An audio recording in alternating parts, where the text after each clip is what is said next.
Vous êtes-vous déjà réveillé à 3 heures du matin, allongé dans le noir, incapable de vous rendormir?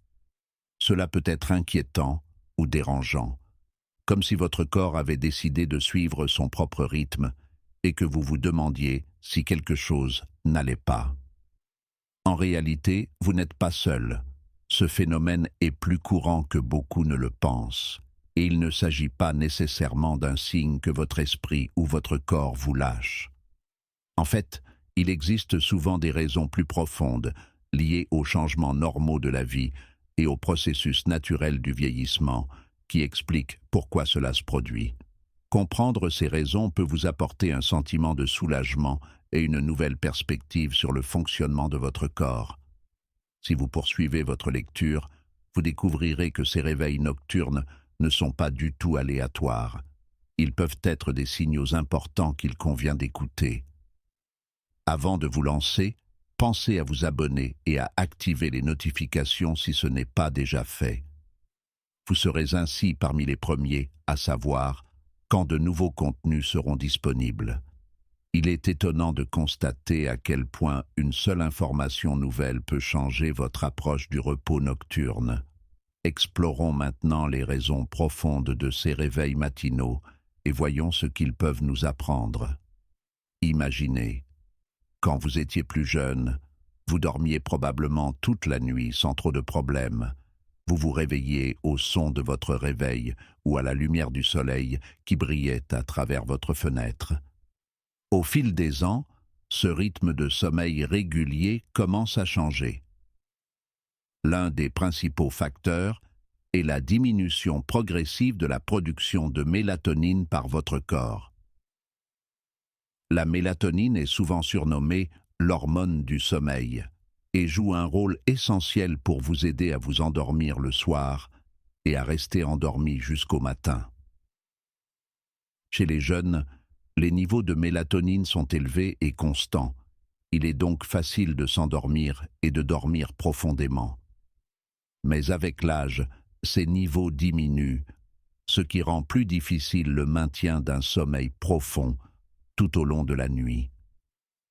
Vous pouvez vous endormir facilement à l'heure habituelle, surtout si vous êtes détendu ou fatigué après une journée bien remplie, mais vous vous retrouvez ensuite éveillé à 2 ou 3 heures du matin. Ce n'est pas que vous ayez fait quelque chose de mal.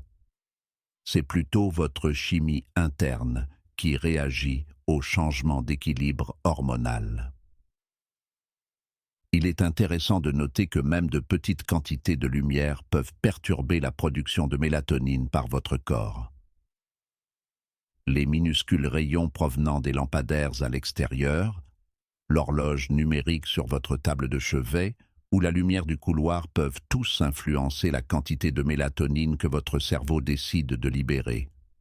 Cette sensibilité peut s'accentuer avec l'âge, de sorte que ce qui n'était qu'un désagrément mineur dans la vingtaine peut devenir un problème majeur dans la soixantaine ou la septantaine.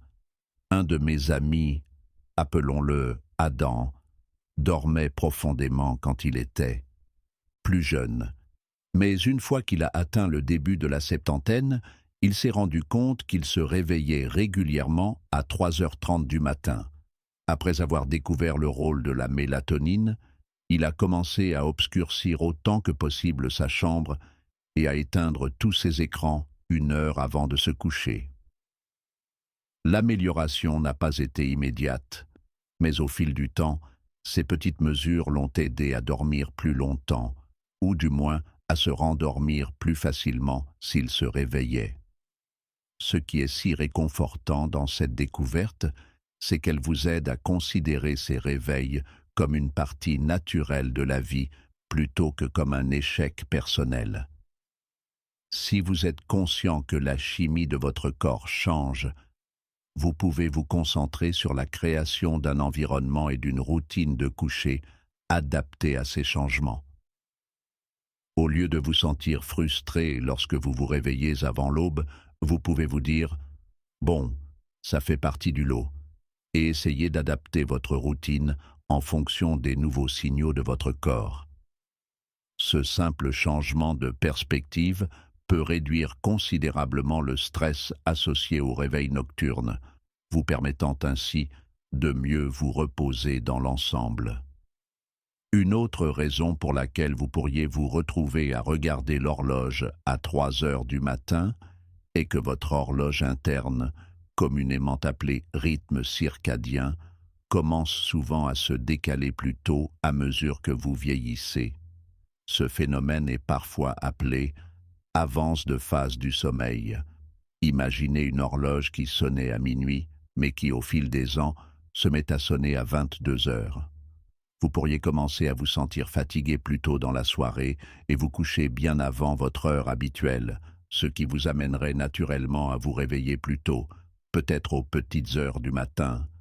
C'est pourquoi de nombreuses personnes âgées disent qu'elles ont sommeil peu après le dîner et se sentent ensuite complètement réveillées avant que le reste du monde ne se lève.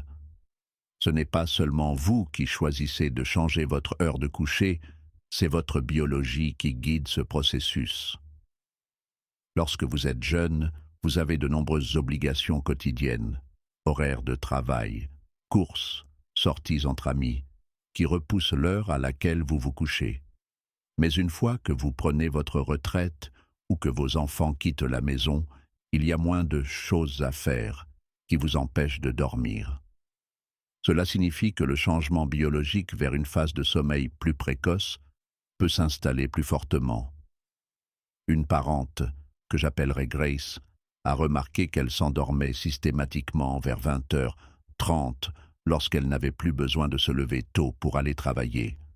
Elle se réveillait donc souvent vers 3 heures du matin, en pleine forme.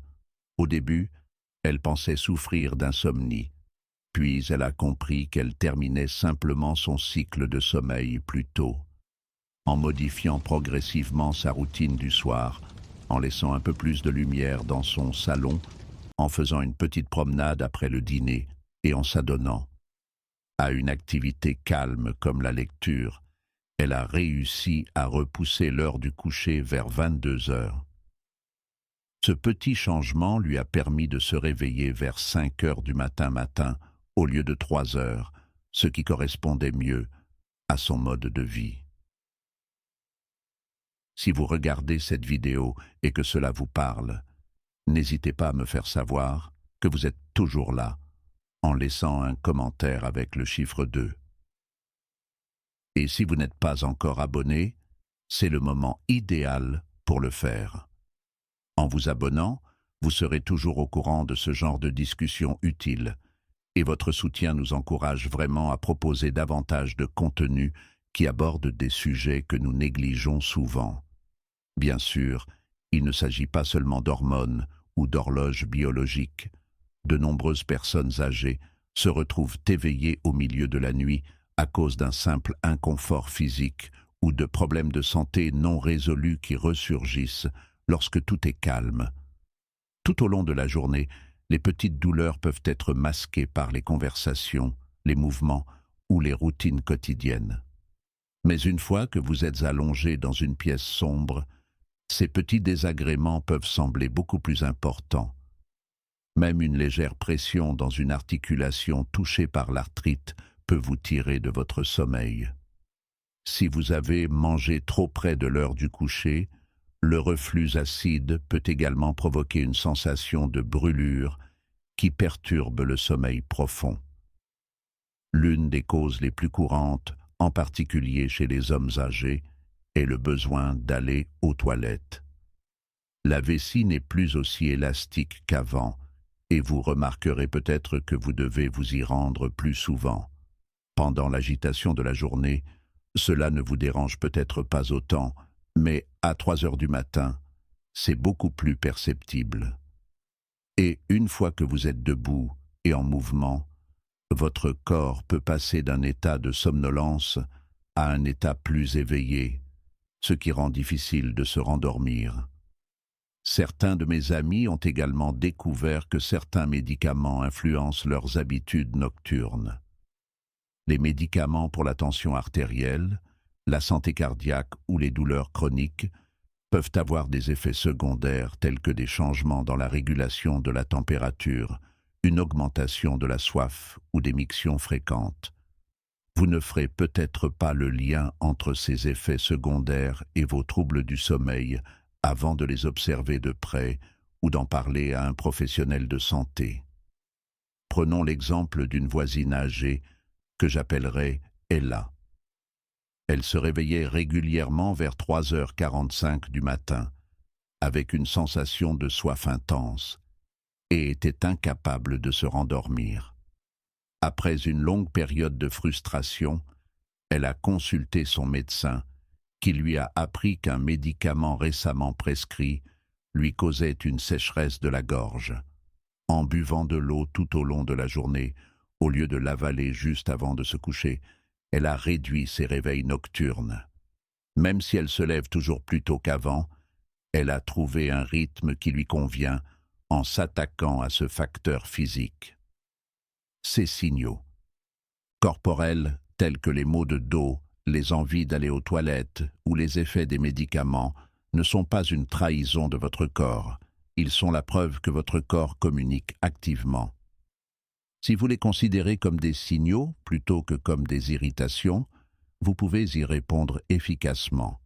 Discutez avec votre médecin du moment où vous prenez vos médicaments, ajustez votre hydratation ou modifiez vos activités en soirée.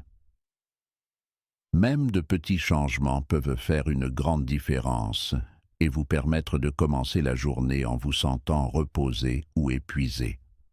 En ce qui concerne les rythmes quotidiens, il est important de reconnaître que nos choix de mode de vie peuvent considérablement modifier notre sommeil. Après avoir pris leur retraite ou allégé leur emploi du temps chargé, de nombreuses personnes dînent plus tôt le soir, ont moins à faire la nuit et glissent lentement vers un rythme où elles se couchent plus tôt que prévu. En peu de temps, elles se couchent peu après le coucher du soleil et, sans surprise, se réveillent bien avant l'aube. Il existe également une interaction subtile entre ce que vous mangez le soir et la qualité de votre sommeil. Si vous dînez trop tôt et que vous ne prenez pas de petites collations avant de vous coucher, votre glycémie peut baisser pendant votre sommeil. Même si vous ne ressentez pas directement la faim, cette baisse peut vous réveiller. À l'inverse, si vous buvez du café ou du thé en fin d'après-midi, la caféine peut rester plus longtemps dans votre organisme qu'à l'âge de 25 ans. Le métabolisme ralentit avec l'âge, de sorte que des stimulants peuvent encore circuler dans votre corps au moment du coucher. Prenons l'exemple de Walter, qui a travaillé pendant des décennies dans une usine, rentrait chez lui vers 18 heures pour dîner et se couchait à 23 heures. Une fois à la retraite, il a avancé l'heure du dîner à 17 heures et s'est mis à somnoler devant le journal télévisé vers 20 heures. Bien sûr, cela signifiait qu'il avait pratiquement terminé sa nuit de sommeil à 3 heures du matin. Au début, il pensait que quelque chose n'allait pas. Lorsqu'un ami lui a fait remarquer la cause évidente, à savoir que ses habitudes s'étaient progressivement avancées, Walter a compris qu'il devait apporter de petits changements. Désormais, il essaie de ne pas s'installer trop confortablement dans son fauteuil inclinable juste après le dîner.